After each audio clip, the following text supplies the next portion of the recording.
This is a disclaimer, an invitation to listen beyond the words.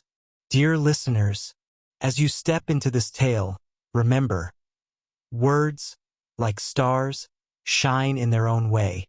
A name may sound different, a rhythm may shift, but these are not flaws, only the breath of a story made alive. Embrace the creases in the map, the quirks in the voice, the imperfect magic of storytelling. Listen with an open heart, and the journey will remain unchanged. Subscribe for future content updates and new stories. The Hunter's Lodge Case, by Agatha Christie. After all, murmured Poirot, it is possible that I shall not die this time. Coming from a convalescent influenza patient, I hailed the remark as showing a beneficial optimism. I myself had been the first sufferer from the disease. Poirot, in his turn, had gone down. He was now sitting up in bed, propped up with pillows. Yes, yes, my little friend continued. Once more shall I be myself again. The great Hercule Poirot, the terror of evildoers. Figure to yourself, mon ami, that I have a little paragraph to myself in society gossip. But yes, here it is. Go it, criminals. All out, Hercule Poirot, and believe me, girls, he's some Hercules. Our own pet society detective can't get a grip on you. 'Cause why? 'Cause he's got la grip himself. I laughed. Good for you, Poirot. You are becoming quite a public character. And fortunately, you haven't missed anything of particular interest during this time. That is true. The few cases I have had to decline did not fill me with any regret. Our landlady stuck her head in at the door. There's a gentleman downstairs.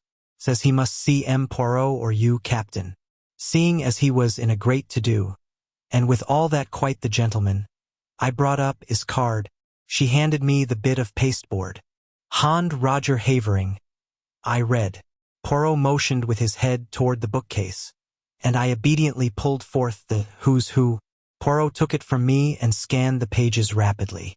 Second son of 5th Baron Windsor. Married 1913 Zoe. 4th daughter of William Crabbe. I said. I rather fancy that's the girl who used to act at the Frivolity, only she called herself Zoe Carisbrooke. I remember she married some young man about town just before the war. Would it interest you, Hastings, to go down and hear what our visitor's particular trouble is? Make him all my excuses. Roger Havering was a man of about 40, well set up and of smart appearance. His face, however, was haggard, and he was evidently laboring under great agitation. Captain Hastings? You are M. Poirot's partner, I understand. It is imperative that he should come with me to Derbyshire today. I'm afraid that's impossible, I replied. Poirot is ill in bed. Influenza. His face fell. Dear me, that is a great blow to me. The matter on which you want to consult him is serious? My God, yes. My uncle, the best friend I have in the world, was foully murdered last night. Here in London? No, in Derbyshire. I was in town and received a telegram from my wife this morning. Immediately upon its receipt, I determined to come round and beg M. Poirot to undertake the case. If you will excuse me a minute, I said, struck by a sudden idea. I rushed upstairs, and in few brief words acquainted Poirot with the situation. He took any further words out of my mouth. I see. You want to go yourself, is it not so? Well, why not? You should know my methods by now. All I ask is that you should report to me fully every day, and follow implicitly any instructions I may wire you. To this I willingly agreed, and an hour later I was sitting opposite Mr. Havering in a first-class carriage on the Midland Railway, speeding rapidly away from London. To begin with, Captain Hastings, you must understand that Hunter's Lodge, where we are going, and where the tragedy took place, is only a small shooting box in the heart of the Derbyshire moors. Our real home is near Newmarket, and we usually rent a flat in town for the season. Hunter's Lodge is looked after by a housekeeper who is quite capable of doing all we need when we run down for an occasional weekend. Of course, during the shooting season, we take down some of our own servants from Newmarket. My uncle, Mr. Harrington Pace, as you may know, my mother was a Miss Pace of New York, has for the last 3 years made his home with us. He never got on well with my father or my elder brother, and I suspect that my being somewhat of a prodigal son myself rather increased than diminished his affection toward me. Of course, I am a poor man, and my uncle was a rich one. In other words, he paid the piper. But though exacting in many ways, he was not really hard to get on with, and we all three lived very harmoniously together. 2 days ago my uncle, rather wearied with some recent gaieties of ours in town, suggested that we should run down to Derbyshire for a day or two. My wife telegraphed to Mrs. Middleton, the housekeeper, and we went down that same afternoon. Yesterday evening I was forced to return to town, but my wife and my uncle remained on. This morning I received this telegram. He handed it over to me, and I read, "Come at once. Uncle Harrington murdered last night. Bring good detective if you can, but do come. Zoe." Then as yet you know no details? No, I suppose it will be in the evening papers. Without doubt the police are in charge. It was about 3 o'clock when we arrived at the little station of Elmersdale. From there a 5-mile drive brought us to a small grey stone building in the midst of the rugged moors. A lonely place, I observed. Havering nodded. I shall try and get rid of it. I could never live here again. We unlatched the gate and were walking up the narrow path to the oak door when a familiar figure emerged and came to meet us. "Jap!" I ejaculated. The Scotland Yard inspector grinned at me in a friendly fashion before addressing my companion. "Mr. Havering, I think? I've been sent down from London to take charge of this case, and I'd like a word with you, if I may, sir." "My wife!" "I've seen your good lady, sir, and the housekeeper. I won't keep you a moment, but I'm anxious to get back to the village now that I've seen all there is to see here. I know nothing as yet as to what—" "Exactly," said Jap soothingly. "But there are just 1 or 2 little points I'd like your opinion about all the same. Captain Hastings, here, he knows me, and he'll go on up to the house and tell them you're coming." I went on to the house. I rang the bell, as Jap had closed the door behind him. After some moments it was opened to me by a middle-aged woman in black. "Mr. Havering will be here in a moment," I explained. "He has been detained by the inspector. I have come down with him from London to look into the case. Perhaps you can tell me briefly what occurred last night." "Come inside, sir." She closed the door behind me, and we stood in the dimly lighted hall. "It was after dinner last night, sir, that the man came. He asked to see Mr. Pace, sir, and seeing that he spoke the same way, I thought it was an American gentleman friend of Mr. Pace's, and I showed him into the gun room and then went to tell Mr. Pace. He wouldn't give no name, which of course was a bit odd, now I come to think of it. I told Mr. Pace, and he seemed puzzled, like, but he said to the mistress, 'Excuse me, Zoe, while I just see what this fellow wants.' He went off to the gun room, and I went back to the kitchen, but after a while I heard loud voices, as if they were quarreling, and I came out into the hall. At the same time, the mistress, she comes out too, and just then there was a shot and then a dreadful silence. We both ran to the gunroom door, but it was locked and we had to go round to the window. It was open, and there inside was Mr. Pace, all shot and bleeding. What became of the man?" "He must have got away through the window, sir, before we got to it, and then Mrs. Havering sent me to fetch the police. 5 miles to walk it was. They came back with me, and the constable, he stayed all night, and this morning the police gentleman from London arrived." "What was this man like who called to see Mr. Pace?" The housekeeper reflected. "He had a black beard, sir, and was about middle-aged and had on a light overcoat. Beyond the fact that he spoke like an American, I didn't notice much about him." "I see. Now, I wonder if I can see Mrs. Havering." "She's upstairs, sir." "Shall I tell her?" "If you please. Tell her that Mr. Havering is outside with Inspector Jap, and that the gentleman he has brought back with him from London is anxious to speak to her as soon as possible." "Very good, sir." I was in a fever of impatience to get at all the facts.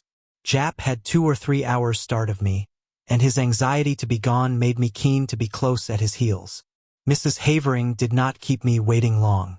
In a few minutes I heard a light step descending the stairs, and looked up to see a very handsome young woman coming toward me. She wore a flame-colored jumper that set off the slender boyishness of her figure. On her dark head was a little hat of flame-colored leather. Even the present tragedy could not dim the vitality of her personality. I introduced myself, and she nodded in quick comprehension.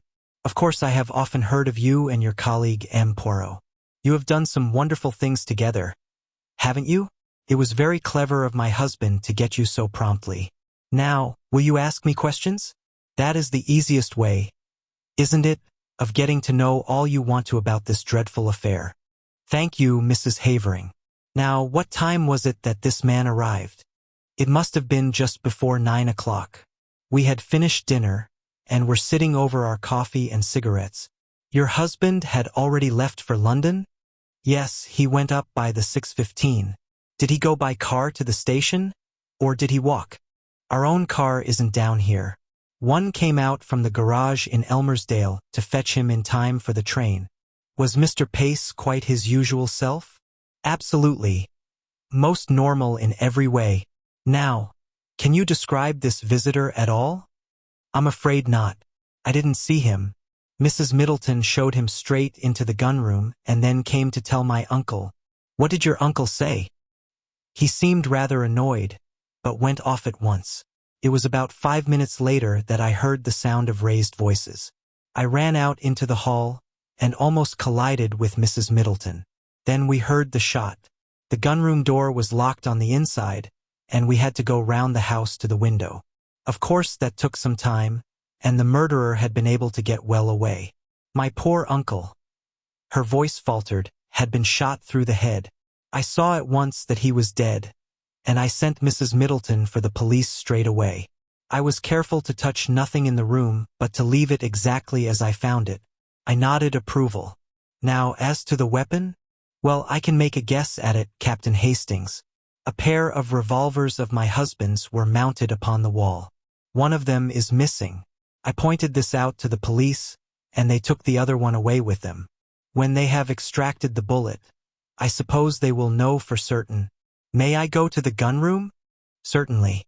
The police have finished with it, but the body has been removed.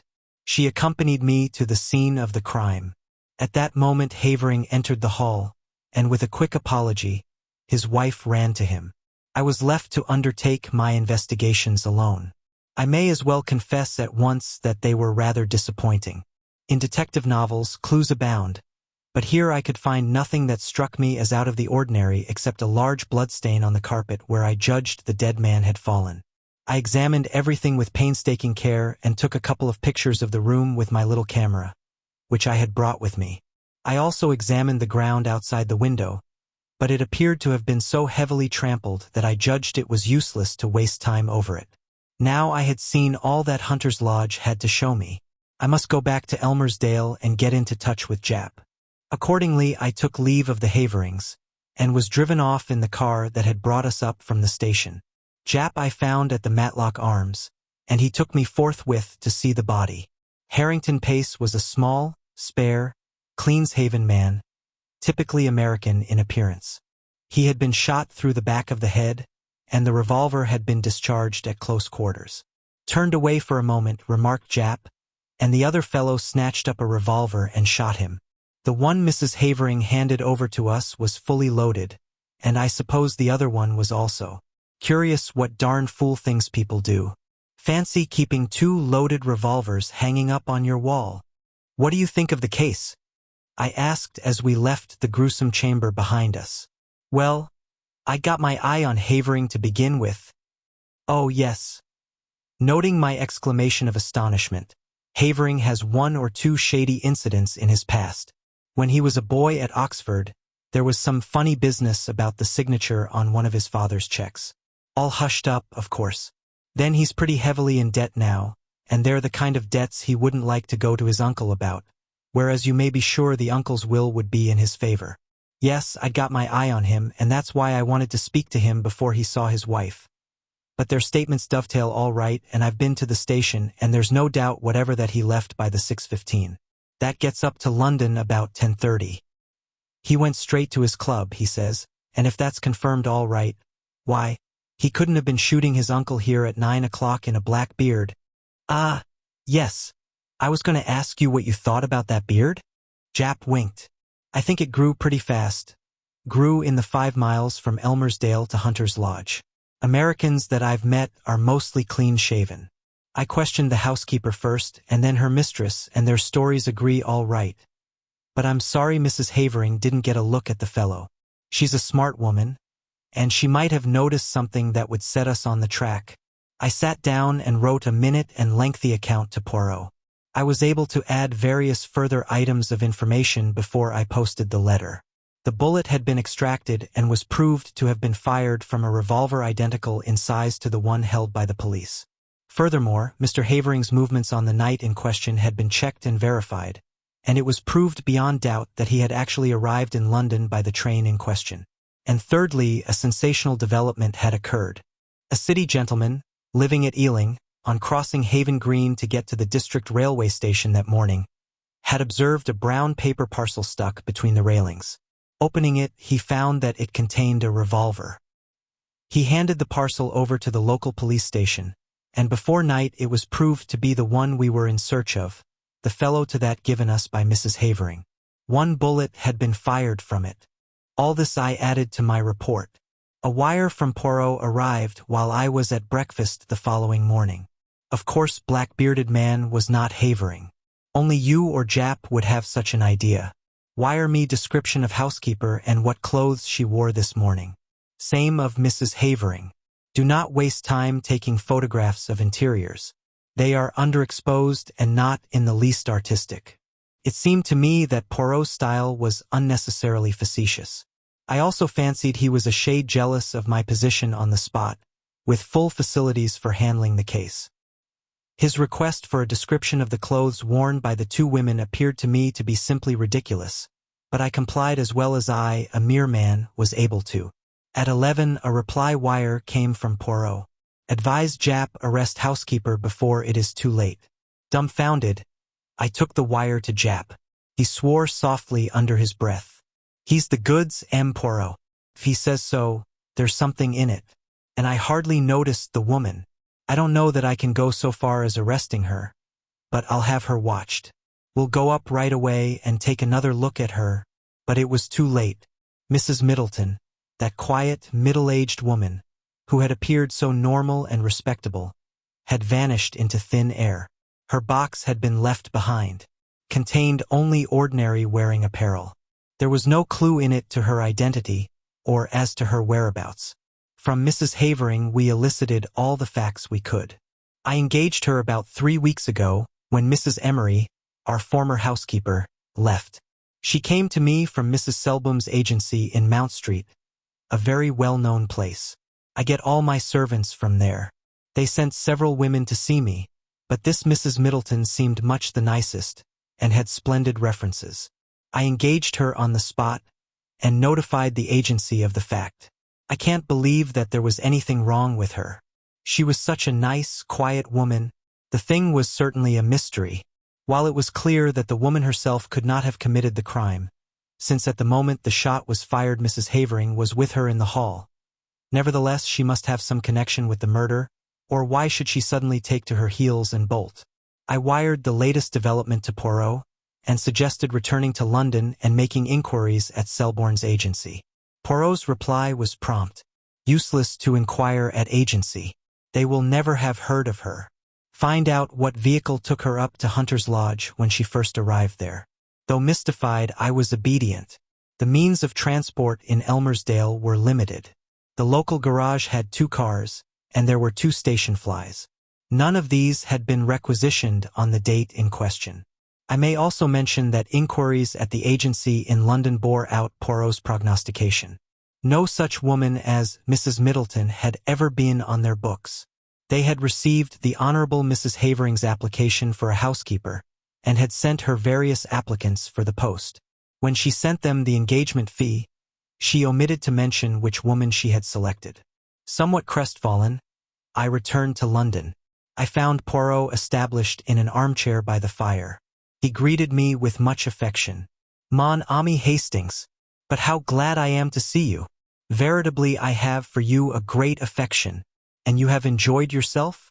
You have run to and fro with the good Jap? You have interrogated and investigated to your heart's content. Poirot, I cried, The thing's a dark mystery. It will never be solved. It is true that we are not likely to cover ourselves with glory over it. No, indeed. It's a hard nut to crack. Oh, as far as that goes, I am very good at cracking the nuts. A veritable squirrel.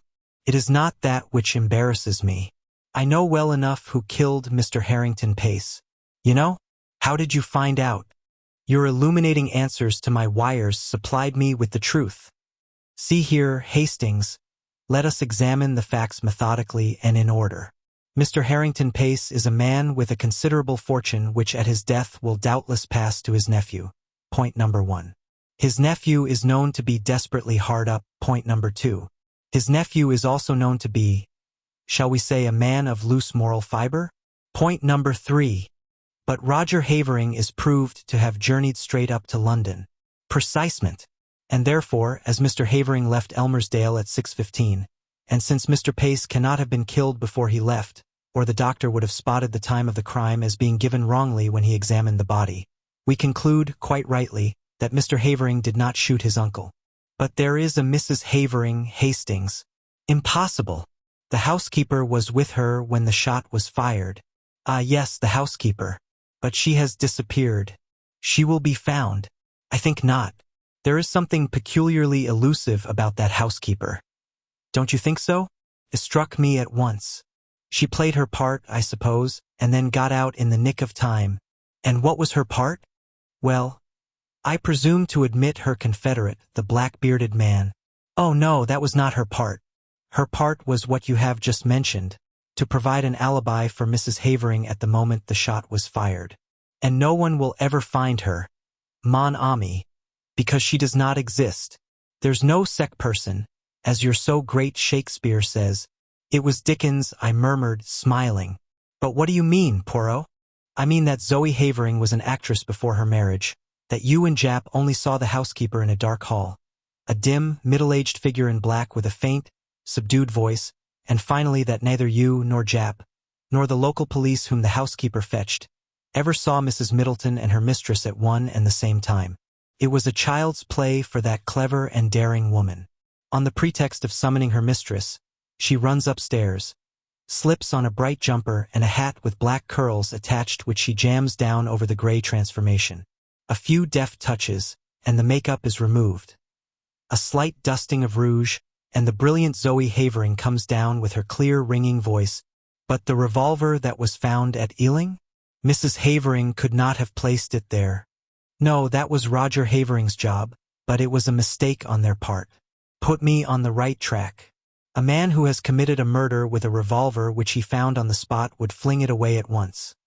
He would not carry it up to London with him. No, the motive was clear. The criminals wished to focus the interest of the police on a spot far removed from Derbyshire. They were anxious to get the police away as soon as possible from the vicinity of Hunter's Lodge. Of course, the revolver found at Ealing was not the one with which Mr. Pace was shot.